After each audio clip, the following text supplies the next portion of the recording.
Hi there YouTube, how you going? I'm coming to you today with another review, and today we're going to be looking at the Turbo Touch 360 by Trimax. This one is basically your standard turbo controller. It's got all your standard buttons. There's the concave buttons, which is a really nice touch for the A and B, and the convex ones for the Y and X, like found on the North American controllers. Turbo buttons for each of these four buttons are here. The A, B, X and Y. The turbo it uses is what I like to call a half turbo, where you actually need to press the button for it to work, not like an auto fire where it's just on when you turn it on, and that's just simply turned on obviously by pressing the little button there. We've got start and select buttons in a bit of an odd place up top there, but that works fine. That feels fairly normal. L and R buttons up top. They feel maybe a teeny tiny little bit more mushy than the standard Super Nintendo controllers, but in all it's really nothing. That's just me being picky. The cord is 1.8 meters long, which is a lot of distance for you. It's well for controllers of the time anyway.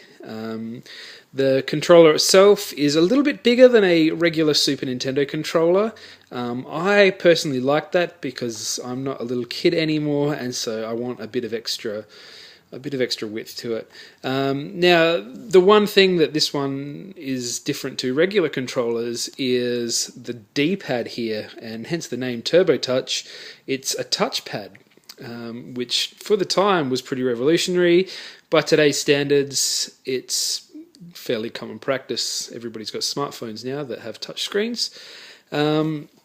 So how does it perform? Well, surprisingly well. I was expecting it to be quite rubbish, as a lot of touch technology at the time basically worked on having two metal contacts, you can kind of see, and you'd push the top one and let it touch the bottom one. Maybe that's how this one works, but I found that those sort of contacts are quite rubbish, and this one's really quite good.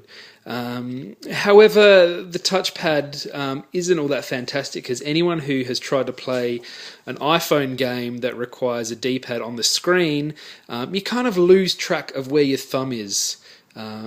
It's all well and good when you're looking at it, you know where you're pressing it. There's also a bit of a dead spot in the middle where you can see that little circle, so you need to have your thumb across over the other side. It does help having the outer edge of this, because as you can tell it's concave, so your thumb sits in there, so you can kind of tell when you've hit the edge.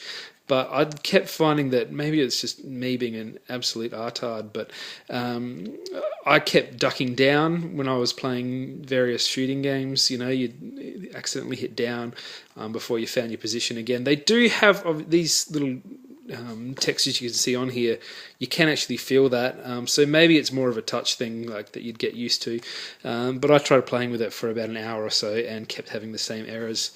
Overall, I'd say, look, it's probably a bit of a novelty item. The buttons and everything up here work really quite well. The only thing that lets it down is the touchpad, but if you're interested in playing a Super Nintendo with the touchpad, then I guess it might be the controller for you.